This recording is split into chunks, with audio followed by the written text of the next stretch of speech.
Time for another board game review, and this time we have the game What Next? This was sent to me by Big Potato Games, and it's designed by Ed Naujokas. How would you escape from a rampaging 40-foot koala? Would you grab a vine and swing to safety? Well, you'd have to flip the card into the air and catch it first. Or maybe you'd choose to dash across that old rope bridge. If so, you need to carefully flick the puck into the right zone, otherwise you'll fall off.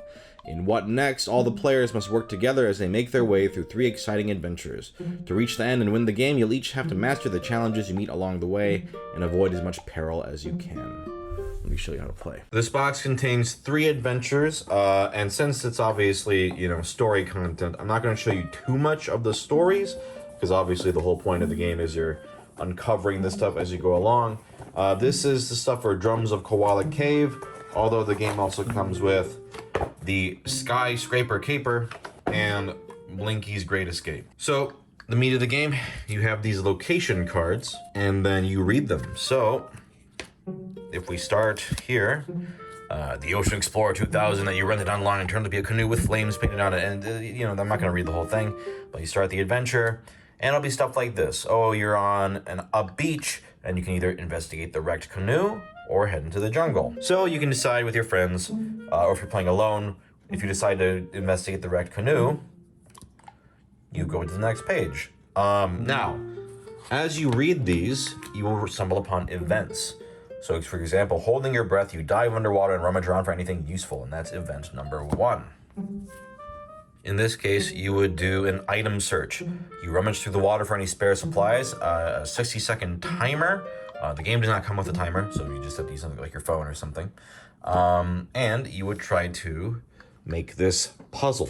So, this is one of the mini games. This bag is full of these little pieces.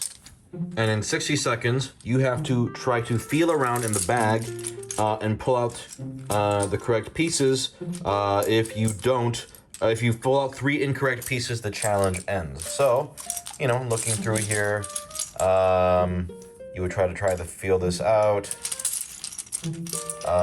So, let's see, is this one? Nope. So that would be a fail. 2 more chances. Obviously, with the real one, you have less time. Oh, okay. There's one. And oh man, where's this last one? Where's this last one? Here it is. Like that. And you would try to do it in the time limit. Depending on how successful you are, you will unlock certain items. So both of these can earn you items. Item 1, which is safety scissors, which it can increase time limits on shape build challenges by 15 seconds or skip a certain event card later. And item number 2, light up light sword.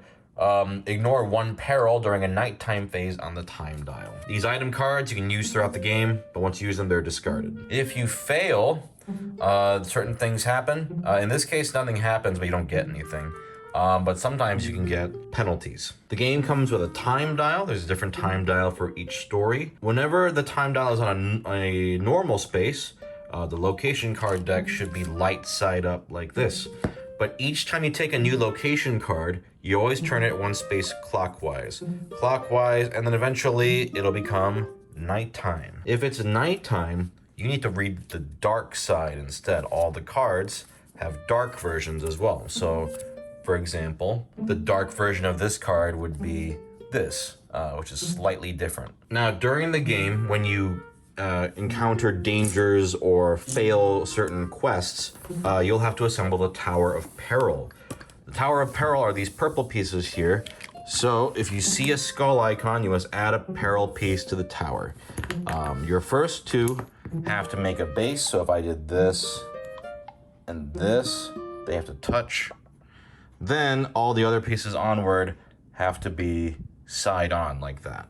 Once pieces are there, they're locked in. And so every time you encounter a skull in the game, you put these on, and if this ever falls over, it's game over. Or if you run out of pieces, there are 12 pieces here. If they ask you to put on 1 more and you don't have any, then that's also game over. Another puzzle you can do is shape build.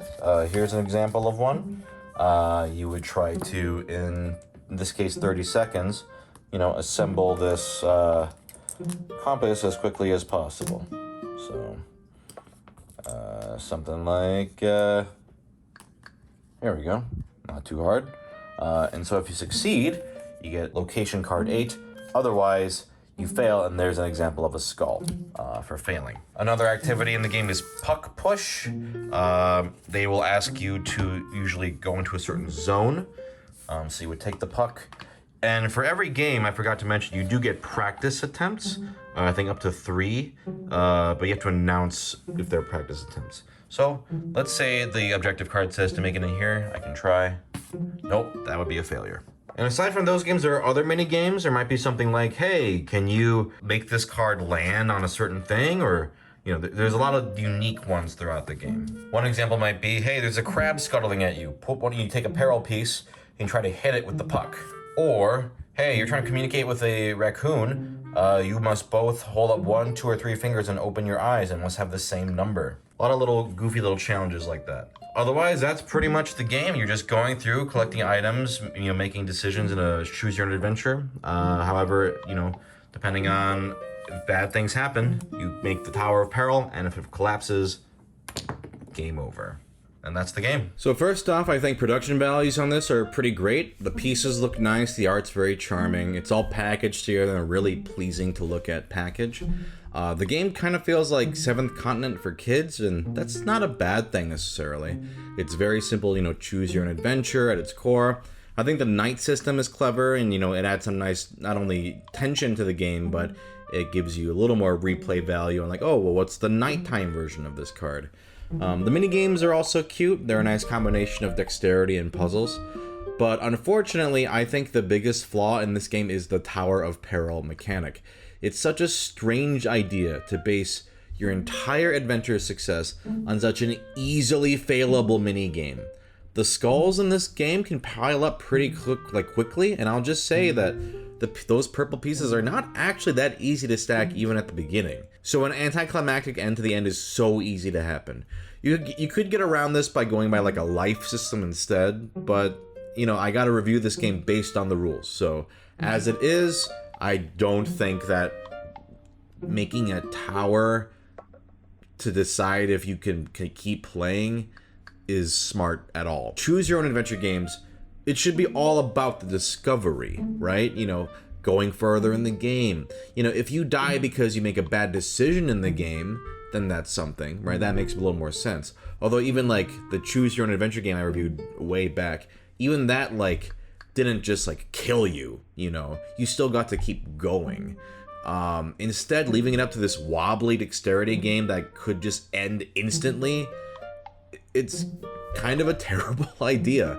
Now, if you have kids, I think this game could be fun and charming. I would reconsider how the game over system works, but, you know, maybe just ignore that. For adults, you're not gonna have a bad time, but there are better choose your own adventure type games out there. I can only really recommend this to families, and I would say, just maybe tweak that rule or something.